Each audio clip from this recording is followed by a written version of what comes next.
Hello everyone from Chelsea Fan TV. My name is Alex and I'm standing outside Stamford Bridge with Nina. Nina, we have just lost 2-0 against Brentford. To be honest with you, I was doing the preview with Kevin the day before and I kept banging on about it. Don't underestimate Brentford. Brentford are a good team. You look at their last games, I know that they're lower than us in the table. They might have already climbed above us, but they've scored goals every single game. So I was like, right, immediately there's a threat. But then on top of that, we know how good they are defensively. We just couldn't break through.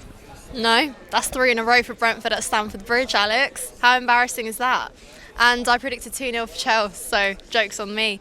But no, you're right. We shouldn't have underestimated Brentford coming into this game. But again, you're deceived by the good 20-30 minutes we play. Because the first half we looked alive, things were happening. There were link-ups between Palmer and Jackson, and I thought, wow, maybe something's happening here. And Brentford truly looked like they were a bit shaky in defence in the first half, like in the first 30 minutes when we were playing well, but those are the chances we didn't capitalise on, and really that's all it's about. Now we're looking at those 30 minutes, the game could have been very different. How many times do I keep saying that? I'm so bored of it, Alex, that it's just the same sort of script, Don't capitalise on chances from open play. Yeah, Noni Madueke hit the crossbar, I thought it was a great attempt. Sterling as well whacked it miles above the goal. Jackson had his own chance, Gallagher had his own chance, and again it's just like, what needs to happen to find the back of the net? And then the clock's just ticking because they set up their low block just before half time. Then it was a struggle, then it was just side to side and no attempt to cut in or go over or anything like that, and it was wasteful. Isolated, I think Jackson was quite in that game as well. Didn't really think he did much. We said in pre-season as well, if he's not playing with Nkunku or Chukwuemeka, he is isolated, and we saw that against West Ham when Chukwuemeka got injured. Jackson, he can't do anything on his own. It's not entirely his fault. No. If you don't have the support, then quite frankly, then you've just got to try little things that you wouldn't have tried otherwise, which therefore is more risky, and you don't look as good. Yeah, no, you're right. And then again, I think we just sort of progressively shut down in that game. It got slow, it got flat, it got deflated. The game plan seems to have just disappeared, evaporated. And yeah, it's almost like we think that when we can't score for half an hour, then that's it. Let's just wait to concede and then we'll try and hold up or maybe get an equaliser. But honestly, Alex, when we concede, it's never an equaliser, let alone a comeback, really. Take away the Burnley game. I'm sorry, I'm not going to discredit that game, but it was Burnley. And realistically, what we saw today made me realise that Chelsea can't score goals from open play. Take that Arsenal game, yes, it was a great performance and it was a great game, but it was a penalty and it was Mudrik's cross that scored. Fulham, I'd say, was probably the only Premier League game we played where we saw actual good goals build up in attack and good goals from open play. And then what else? Luton, okay, but when you realistically look at the bigger picture, you're almost blinded by the good performances we've seen, but actually the ultimate big problem here is we can't finish our chances, and other teams can, Alex, other teams can. And as soon as we conceded, the game, like I said, the game plan changed, the energy died down, and really there was really nothing happening. I felt sorry for Palmer. I thought he was trying very hard. Yeah, Gallagher retrieving, he was going box to box, trying his best like we have seen, but there just wasn't enough going on for us to break down Brentford, and they were just waiting for that opportunity, and they saw where our weaknesses was and they took it, and those 2 goals, yeah. I mean, you talk about being able to finish chances. That for me isn't on the manager, because we create those chances through what he's trying to get the team to do. So everything's on a plate for these players to go and score those chances or half chances. But at the end of the day, if you're in an attacking position, you're expected to score goals. Where do we draw the line in saying, right, Pochettino, something needs to change with you and with the players being needed to level up? Yeah, I don't think it's Pochettino though. Like you say, he puts out the players we want him to. The attack looks bright. We look well. We set up well. It's just not the performance. It's just the sort of end product. It's not there. And as a manager, it must be so frustrating to watch that and see that your players just can't score a goal. And I think, maybe the game management was a little bit questionable then in the game, because again, I mean, looking at the bench, really, what other options did we have to bring on?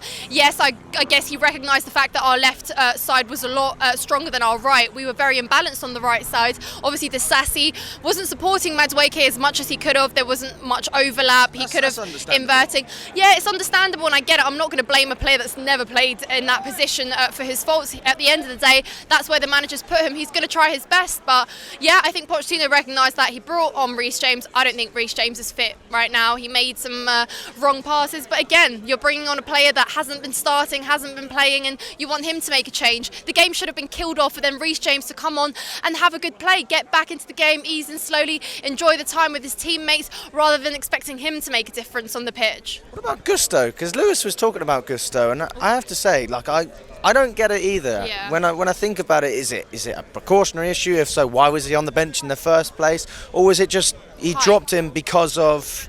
You think it's height? I think it's height. I just think because Brentford are like the team is taller, much taller, and really when you look at our height against theirs, I think maybe it just might have been a physicality sort of thing. I don't know. That's the only sort of justification I can give for that, because otherwise, like you said, Gusto has no reason. He hasn't shown anything to be dropped. He's been amazing. Bar that mistake he made against Arsenal that Trossard scored because of, he's been brilliant, and he has really, really stepped up big time since Reece James has been out and injured. You know, filling boots by Reece James is never an easy job, but that was good recruitment from us. So fair play to the recruitment team, because they brought in Gusto as a very fitting sort of number 2 there, that when you take out the right back, the difference isn't as drastic as it is if you bring in someone that doesn't play there, for example. So I think it just was a case of a tactical decision there to maybe bring some height into that right back role so that we aren't too abused there. I mean, Gusto isn't that physically gifted, like he is a lot shorter, but I think he is still very technical to get himself out, and he's dealt well. We've seen him shut down some of the Prem's best wingers, you know, Mitoma in pre-season, Saka, and things like that. So for me, I think it was just that, but it didn't really work well. I get it. I think that's the idea behind it, but it didn't work well. Yeah. Maybe today isn't the best day to give the management praise, but I am going to do it with Cucurella, because we have taken a player who was shunned of confidence. It looked like he was destined to go to Man United on loan. That fell through. And Pochettino just has a lot of faith in the player. I think that he's obviously just giving him the arm around the shoulder, giving him the time as well, because you played in so many systems last year. You go into a new system under Pochettino. It's not going to click straight away, but he played as a right back against Brighton in the Cup, and I thought, well, you know what? He doesn't look too bad there. And now he's playing in a back 4 on the left. He looks solid. He's not giving the ball away. Defensively, I'm very happy as well. Yeah. When Ben Chilwell is back, to be honest with you, if I had to pick, I'd keep starting Cucurella.